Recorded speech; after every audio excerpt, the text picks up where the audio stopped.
ஓம் நம சிவாய. யோகம் செஞ்சா என்ன கிடைக்கும்னு பலன்கள் பார்த்தோம். இதுல யோகம் செஞ்ச அபார சக்திகள், அபூர்வ சக்திகள் அது கிடைக்கிறதையும் பார்ப்போம். முக்கியமா இதுல சித்தர்கள் சொல்றது அஷ்டமஸ்திகள் அடைவாங்க அப்படின்னு. அது உண்மைதான். வசியம், அதாவது அஷ்டமஸ்தியில வசியம் கிடைக்கும். வசியம்னா எல்லாரும் நமக்கு வசியம் ஆவாங்க. மோகனம் அப்படின்னா நம்ம மேல எல்லாருக்கும் ஒரு மயக்கம் வரும். மோகனம், இந்த மாதிரி அஷ்டமஸ்தியில் பல சித்திகள் கைவரப்படும். இப்போ யோகம் பண்ணிங்கன்னா அந்த சக்திகள் உங்களுக்கு இருக்குதா இல்லையான்னு சில ஆரம்பத்திலே சில குறிப்புகள் கிடைக்கும். அதாவது நாய்கள்லாம் பார்த்தீங்கன்னா மறண்டு போய் குலைச்சிட்டு ஓடும். அதே போல் குழந்தைகள், சின்ன கை குழந்தைங்க பார்த்தா அப்படியே உங்களே ஒத்து கவனிக்கும், சிரிக்கும். வேற யாரும் பார்க்காது, உங்களே ஒத்து கவனிக்கும். அது யோகம் பண்ணுறவங்க அந்த அவசியத்தை பார்த்து. அதே போல் பஞ்சபூதங்களும் உங்களுக்கு கட்டுப்படும், உங்களுக்கு தொல்லை பண்ணாது. உதாரணத்தை பார்த்தீங்கன்னா மழை மழை காலங்கள் நீங்கள் போகும்போது நான் மழை பெய்யாது, நின்றுடும். அதில் தான் யோகிகள் மழை காலத்தில் யாத்திரை பண்ணக்கூடாது சொல்லுவாங்க. ஏன்னா பெய்ய வேண்டிய மழைகள் பெய்யாத போயிடுச்சுன்னா அங்கே வறட்சி உருவாகும். அதனால தான் அந்த டைமில் யாத்திரை பண்ணக்கூடாது அப்படின்னு சொல்லுவாங்க. மழைகள் கூட அப்படி நிற்கும், உங்களுக்கு நிற்கும்.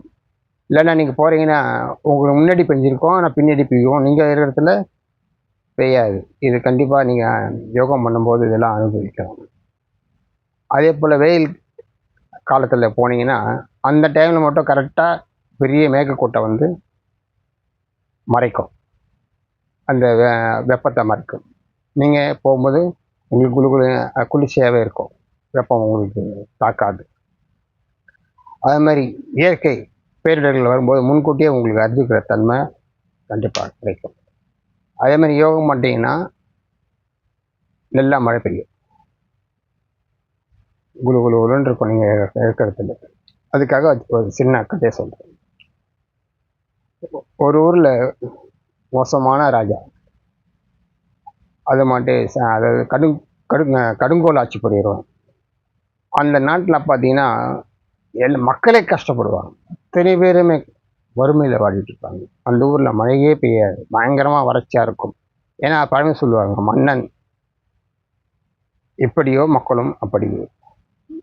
மன்னன் சரியில்லைன்னா மக்களும் சரி இருக்க மாட்டாங்க. இப்போது ரொம்ப வறட்சியாக எல்லாரும் கஷ்டப்பட்டுட்டு இருப்பாங்க. ஒருத்தனை அடித்து பிடிங்கிட்டு எல்லா கெட்ட செயலும் அந்த நாட்டில் இருக்கும். அதுமாரி எல்லாரும் போதைக்கு அதிகமாக இருப்பாங்க.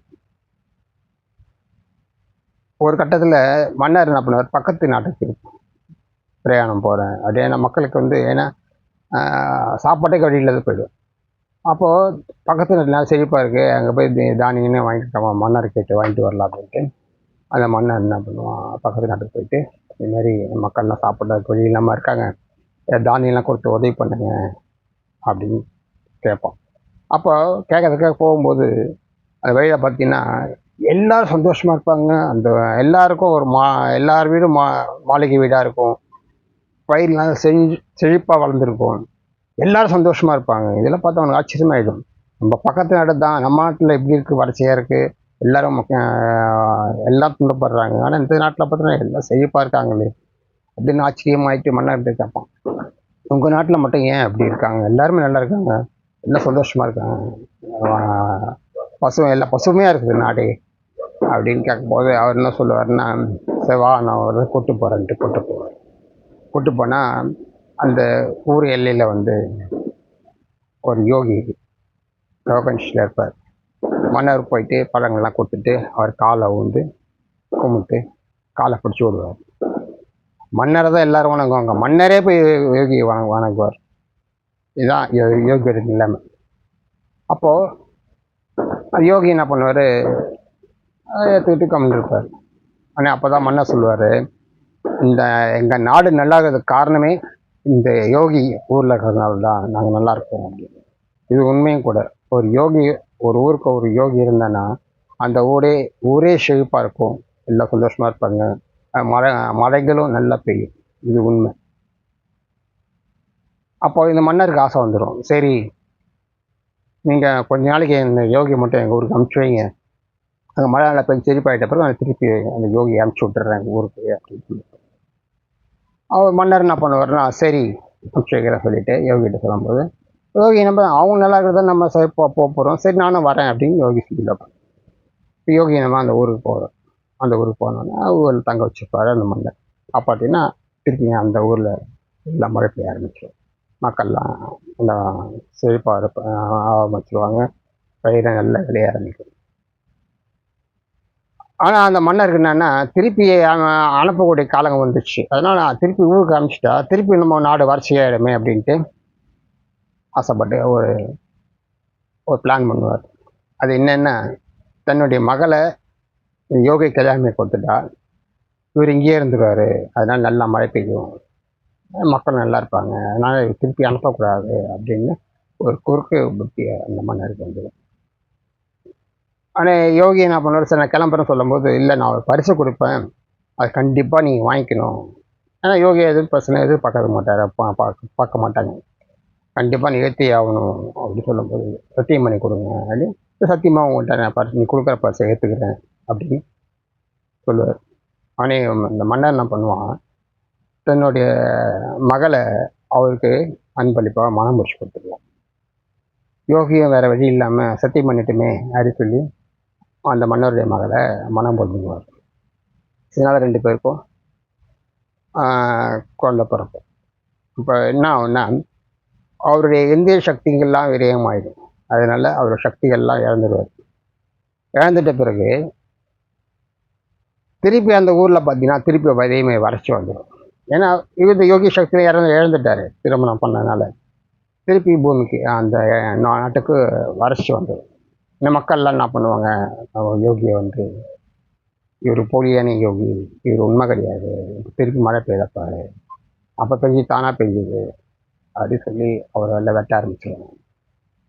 இவரும் அப்போ தான் யோகி என்ன பண்ணுவார், வேறு வழி இல்லாமல் அந்த நாட்டை விட்டு போயிட்டு காட்டில் தங்கிட்டு யோசிப்பார், ஓ நம்ம வந்து ஆசைப்பட்டது தப்பு, இந்த மாதிரி சொல்லிட்டு திருப்பி யோகம் பண்ணி திருப்பி பழைய சக்தியை பெறுவார்.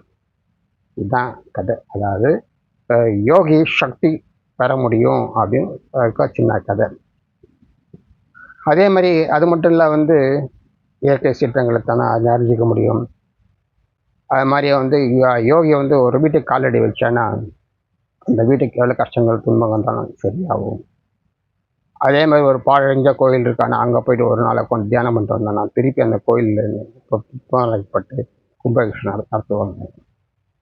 இதெல்லாம் யோகி சக்திகள். இதெல்லாம் யோகியோட சக்தி. அவர் அதை செய்யாமல் அவர் நினைக்காமலே தானே நடக்கூடிய விஷயங்கள்.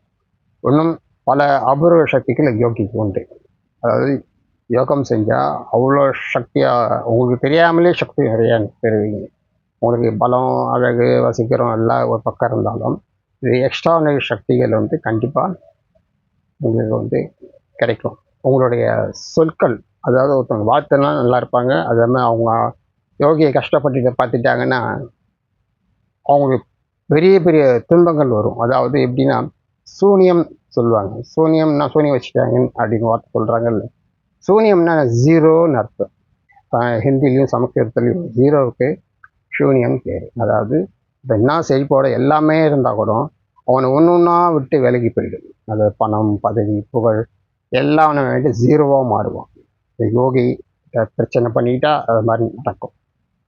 இதெல்லாம் தான் சூனியம்ன்ட்டு அந்த வார்த்தையை அப்போ கேள்விப்படுத்துவாங்க. ஆனால் இந்த காலத்தில் என்னென்ன சூனியம் வைக்கிறேன் அப்படின்னு வேறு மாதிரி கொண்டு போகிறாங்க. இதெல்லாம் வந்து யோகிக்கு கிடைக்கக்கூடிய அபூர்வ சக்திகள். இந்த மாதிரி சக்திகள் பெறணுமா, தொடர்பு கொள்ளுங்க. 8870 600 88 70 611 600 எனக்கு வாட்ஸ்அப்புக்கு உங்களை பற்றி மெசேஜ் அனுப்புங்க. நன்றி, வணக்கம்.